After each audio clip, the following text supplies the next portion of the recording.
오늘 우리의 믿음을 보여줄 기회입니다 라는 제목의 말씀을 가지고 함께 은혜 받기를 원합니다.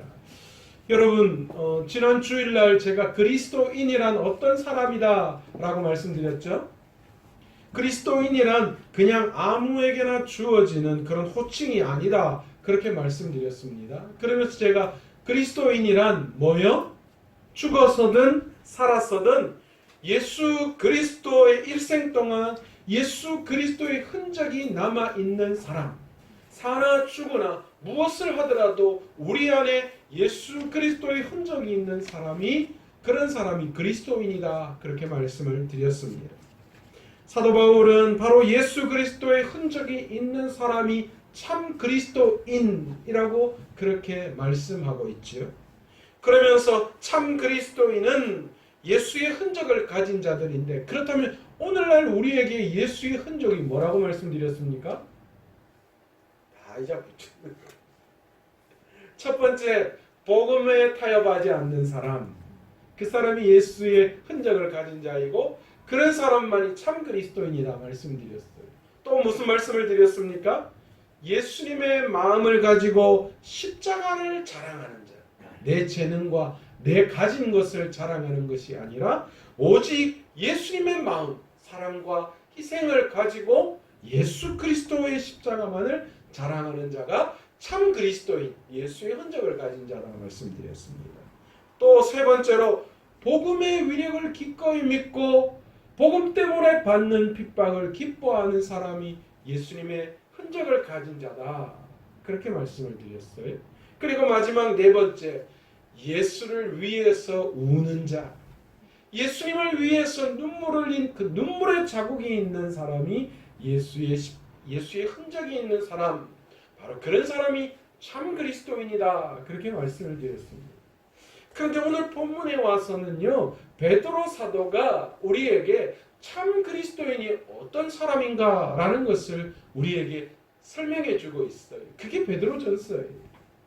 이 베드로전서는 사도 베드로가 뭐라고 이야기하느냐, 의를 위해서 박해받는 그리스도인들이 복된 사람이다 그렇게 말씀하고 있어요. 그러면서 고난을 당하는 그리스도인들을 향하여서 너희가 고난 중에 있을 때에 사랑과 선을 행하며 은혜를 받은 자답게 하나님 앞에 영광을 돌리는 참된 그리스도인의 삶을 살아야 한다 그렇게 말씀하고 있어요.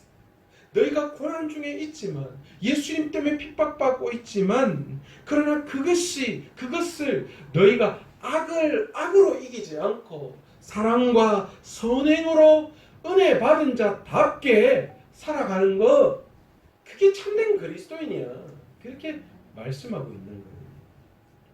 베드로 사도는 오늘 구절을 통하여 성도는 하나님의 택하신 족속이고 어두운 데서 불러내어 빛으로 들어가게 하신 그런 존재다 그렇게 말씀하고 있어요. 너희가 왕같은 제사장, 그 이야기 하시면서 그 왕같은 제사장으로 어두운 데서 불러내어 빛으로 들어가게 하게 하는 존재, 너희가 그런 자들이라는 거예요.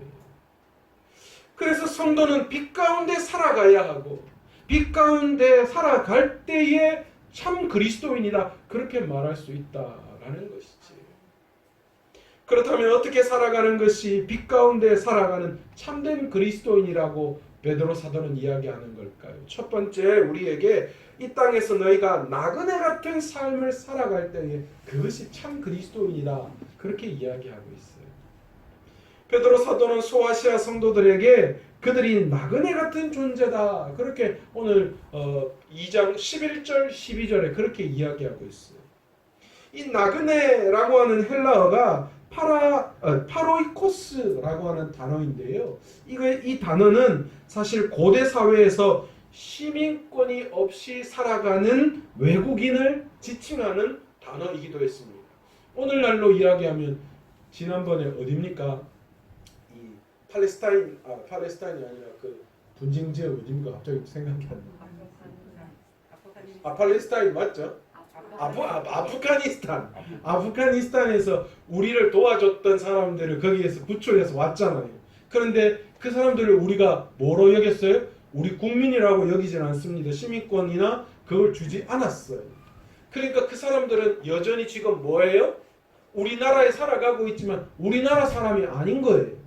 우리나라 사람 아니라 뭐예요? 그냥 우리나라에 거주하는 자, 언제 어떻게 될지 모르는 사실은 그런 상황 가운데 있는 사람인 거죠. 그런 상태를 이 바로 오늘 나그네 상태다 그렇게 이야기하는 거예요. 이 단어가요 사실은 이 파라라고 하는 전치사에 오이코스라고 하는 이 집이라고 하는 단어가 합쳐진 거예요. 그러니까 집이 없이 떠돌아다니는 사람, 그런 사람 이야기예요. 200의 춘야 연돌이 원서라고 하는 그런 글이 있습니다. 여기에서 200이요 영려과객이라고 하는 그런 단어를 사용했는데요. 이 영려과객이라고 하는 이 단어가 무슨 뜻이냐면 천지 만물이 여관이요. 그리고 세월은 영원한 나그네다. 그런 뜻의 이 단어라고 합니다. 그런데 누군가 그런 이야기를 하더라고요. 이 영려과객이라고 하는 이 단어를 가장 잘 풀이한 이 우리나라 가요가 있는데 그 가요가 누구냐 하면 뭐냐 하면 바로 최희준 씨의 하숙생이라는 노래다. 그렇게 이야기하더라고요.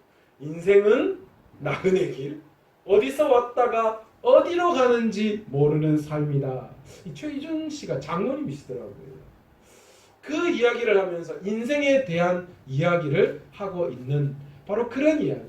우리가 이 땅을 살아가고 있지만 우리는 이 땅에서 여관 그리고 세월이 흐르는 것은 이 영원한 나그네와 같은 그런 인생, 이곳이 진짜 내 삶이 아닌 인생을 표현하고 있다라는 겁니다. 여러분, 성도는 하늘의 시민권을 갖고 있는 자이기에 이 땅은 어쩌면 일시적인 삶을 살아가고 있는 공간에 불과합니다. 그러기에 일시적으로 잠깐 있다가 떠날 이곳에 미련을 둘 이유가 없다라는 것이지. 그러기에 육체의 정욕을 제어하고 영혼을 소중히 여기는 삶이 진짜 참 그리스도인이라. 이 땅에 소망을 두고 이 땅의 욕심과 욕망을 추구하고 뭔가 이루려고 하는 그런 삶이 아니라 우리 이 땅을 살아가는 우리 안에 영혼을, 우리 안에 주님이 주신 귀한 성령의 은혜를 중요시 여기고 살아가는 자들이 참 그리스도인이다라는 거예요. 그런데 여기에서요 우리가 육체의 정욕을 제어한다라고 이야기할 때 이것은 단순히 이 금욕주의적인 어떤 그런 이야기를 하는 것이 아니에요. 육체를 제어한다라는 말은 이 내 안에 있는 정욕이 내가 가지고 있는 세상의 정욕이 내 안에 있는 영혼을 자멸시키지 않도록 내 정욕을 제어할 수 있어야 된다라는 그런 의미에서의 그런 어떤 육체의 이 정욕을 제재하는 것을 의미하는 거예요. 그래서 금욕은 적극적으로 영혼을 키우는 과정에서 사용되어질 때의 그 금욕이 가치가 있는 것이지요. 여러분, 성도는 이 땅에서 나그네의 신분을 가지고 살아가는 자들입니다.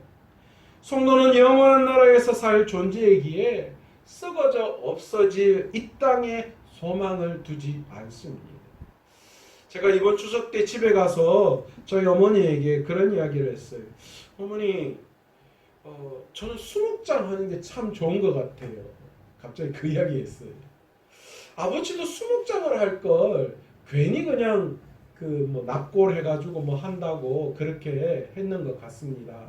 그냥 나무 하나 두고 거기에 아버지도 어머니도 우리 가족 모두 다 거기에서 이렇게 자라나는 걸 보면서 아 그렇지라고 한번 좀 되새기는 거 그거 참 멋있는 것 같아요.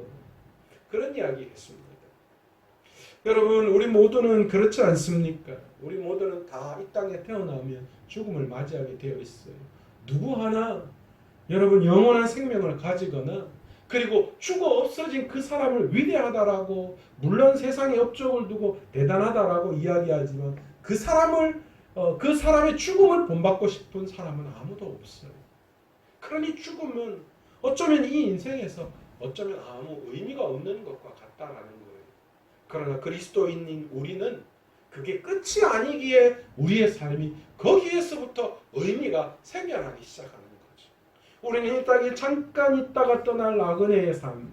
그래서 육신으로 왔기에 이 땅에서 육신을 입고 왔기에 육신은 자연으로 돌아가지만 그러나 그 이후의 삶이 이제 본향에서의 삶이 우리를 기다리고 있다라는 것을 깨닫고 이 땅에서의 삶이 나그네임을 날마다 깨닫고 영원한 삶을 추구하며 살아가는 우리 안에 있는 영혼을 위해서 육신의 정욕을 금욕하는 삶을 살아갈 때에 그것이 참 그리스도인의 삶이다 라고 이야기할 수 있다라는 거예요. 세상에 좋은 거 얼마나 많아요, 그죠? 그래서 그것에 목적을 두면 결코 우리는 참 그리스도인답게 살아갈 수 없어요. 자꾸만 그걸 더 좋은 거를 누리려고 하고 더 좋은 걸 얻으려고 하기 때문이죠. 두 번째로 어떻게 살아가는 것이 빛 가운데 살아가는 참 그리스도인이라고 베드로 사도가 이야기하는가? 선으로 살아가는 것, 그것이 바로 참 그리스도의 삶이다. 그렇게 베드로 사도가 강조하고 있습니다. 베드로 사도는 초대교회 성도들에게 제도와 왕, 위정자들에게 순종하고 형제를 사랑하고 하나님을 두려워하라. 그렇게 권면하고 있습니다. 여러분, 당시 이 그리스도인들은요, 굉장히 사람들에게 많은 오해를 받았습니다. 세상 사람들은 성도들이 로마의 황제의 명령을 어긴 그런 사람들이다. 그렇게 지칭했어요. 그리고 때로는 심지어 성찬을 하는 모습을 보고 예수님의 몸을 나누고 피를 나누고 이런 이야기들을 보고 그리스도인들이 사람을 먹는 그런 식인종 그런 식의 생각으로 오해하는 눈으로 우리 그리스도인들을 바라보았고요. 또한 이 로마의 대화재가 일어났잖아요. 그 로마의 대화재는 네로가 일으킨 것인데 이 네로가 그리스도인들을 지칭해서 이 로마의 화재를 일으킨 주범이 그리스도인이다. 그렇게 내어 몰리기도 했다라는 거예요. 이렇게 수많은 박해를 받아야만 했습니다. 이런 상황 속에서 베드로 사도는 성도들에게 뭐라고 이야기하느냐? 너희가 그런 억울한 소리를 듣고 억울한 누명을 쓰더라도 너희가 결코 선행을 해야 한다. 그렇게 권면을 하고 있습니다. 오늘 본문 15절에 보시면 곧 선행으로 어리석은 사람들의 무식한 말을 막으시는 것이라. 그렇게 말씀하고 있어요. 여러분, 많은 오해와 비방, 박해 속에서 선을 행하면 하나님이 어리석은 자들의 어리석은 자들의 무식한 말을 막고 잠잠하게 해주실 것이다. 그렇게 말씀하는 겁니다. 여러분, 오늘 코로나 시대를 살아가는 이 교회와 그리스도인들이 그렇잖아요. 좀 억울한 소리도 듣고 또 이상하게 또 여러 가지 박해의 이야기들도 듣고 또 정치적으로나 여러 가지 애매모호한 그런 법들이나 이런 것들을 만들면서 직접적으로 신앙의 자유를 이렇게 억압하는 그런 일들이 일어나고요. 평등법이다 이런 것들, 이런 말도 안 되는 이런 것들이 왜 나오는지는 모르겠지만 그런 제도들이 나오면서 그리스도인들의 목을 조여오고 우리의 신앙을 조여오고 있는 상황 가운데 있습니다. 그렇다면 이럴 때일수록 우리가 할 수 있는 것이 무엇일까요? 저는 연일 우리 노예 목사님들의 이 카톡방이 있거든요. 그 카톡방에 연일 막 엄청난 이 이야기들을 많이 듣고 있어요. 이렇게 있어서는 안 된다 라고 하는 그런 이야기들을 굉장히 많이 듣고 있습니다. 그런데 오늘 본문의 말씀을 준비하면서 제 마음에 드는 생각이 있었어요. 선으로 악을 이겨야지. 악으로 이길 생각은 해서는 안 된다. 물론 그 대적 간다고 해서 그게 악한 그거 방법은 아니죠.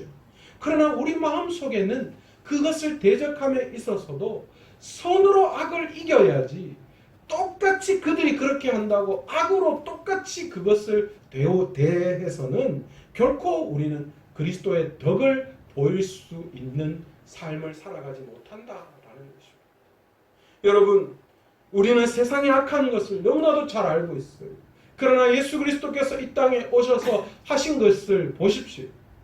예수님도 악한 것들을 악하다 말씀하셨지만 그러나 마지막 주님이 선택하신 것은 악을 악으로 갚으셔서 세상을 다 멸하시고 그들을 다 죽이신 것이 아니라 사랑으로 희생으로 헌신으로 어떻게 그들을 살려낼 것인가 그리고 기꺼이 자기의 목숨을 십자가 앞에 내어놓으심으로 선으로 악을 이기셨다라는 거예요.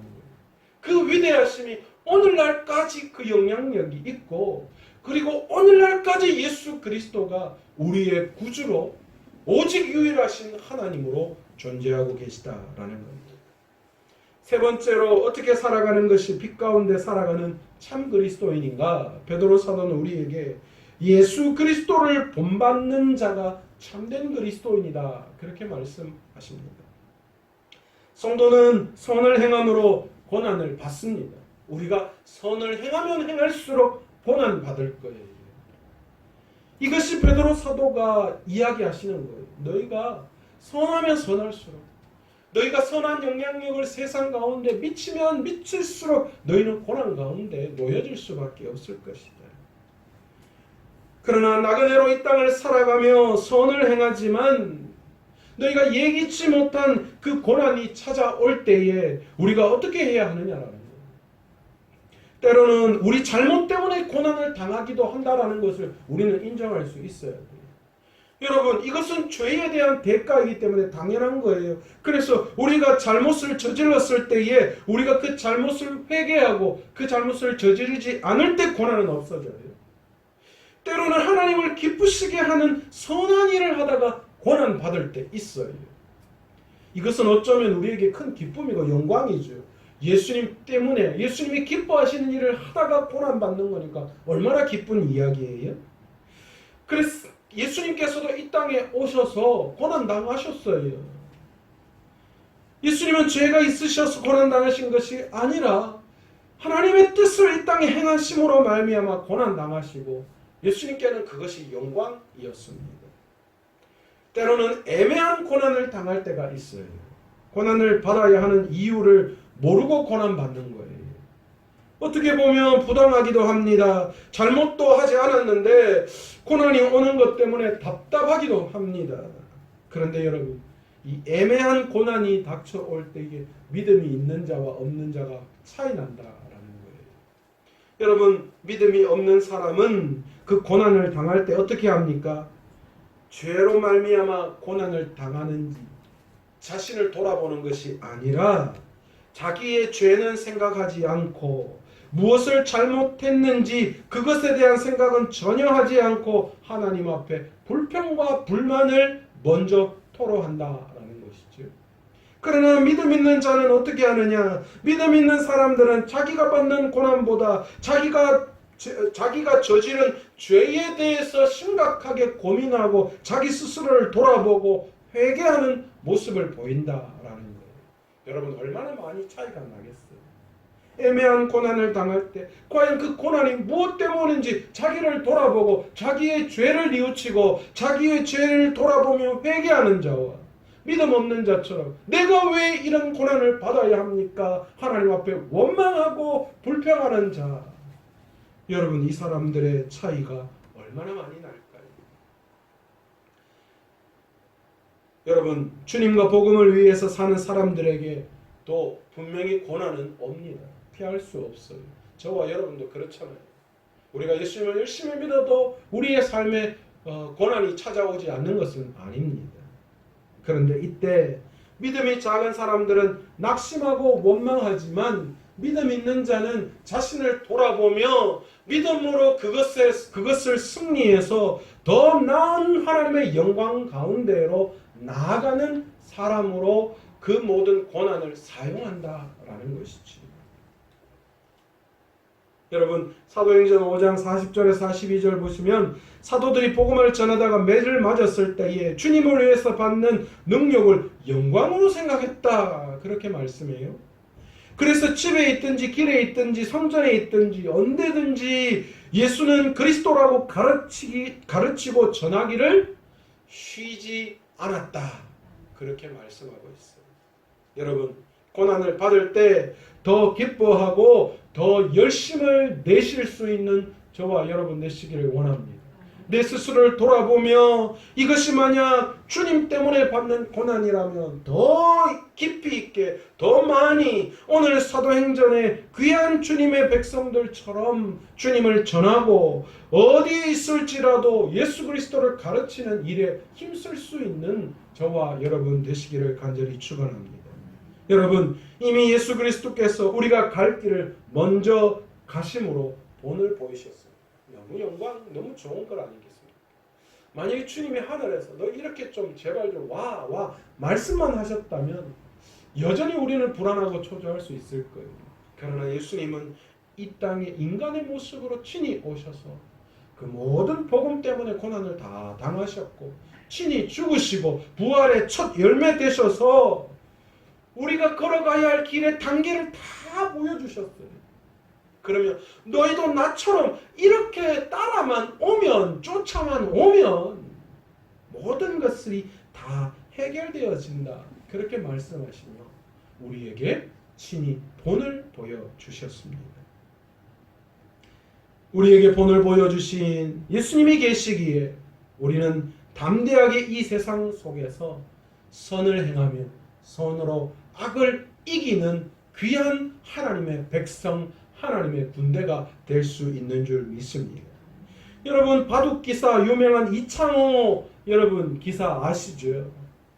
이 사람이 이렇게 이야기했대요. 바둑을 둘 때에 순리의 역류를 일으킬 때에 즉각적으로 반응하는 것은 어리석은 것이다. 그러니까 상대가 나한테 공격을 해와서 어떤 큰 변화를 일으킬 때 거기에 내가 막 즉각적으로 뭐 당황하고 막 그래서 막 그걸 어떻게 하려고 막 하는 그것은 어리석은 거라는 거예요. 거기에 휘말리면 나를 잃고 상대의 흐름에 이끌려 순식간에 모든 국면의 주도권을 빼앗기게 된다. 그렇게 이야기해요. 그래서 상대가 역류를 일으킬 때에 나의 순류를 유지하는 것은 상대의 처지에서 보면 역류가 된다. 상대가 공격해올 때 내가 거기에 흔들리지 않고 내 바둑을 두면 상대가 도리어 그것에 당황해서 상대에게 그것이 역류가 된다. 여러분 오늘을 살아가는 그리스도인들에게 주는 귀한 교훈이 이것 아닌가 싶어요.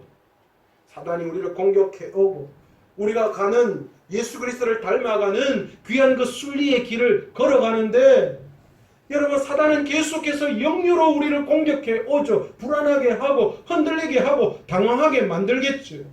거기에 당황하고 흔들리면 우리가 지는 거예요. 그러나 그럼에도 불구하고 우리가 꿋꿋하게 주님의 길, 주님이 가신 그 길, 사랑과 희생의 길, 그 길을 묵묵하게 걸어가며 손으로 악을 이길 때에 제일 당황하는 자가 누구냐? 누구요? 우리를 넘어뜨리게 하는 악한 세력들이다. 라는 거예요. 이것 봐라.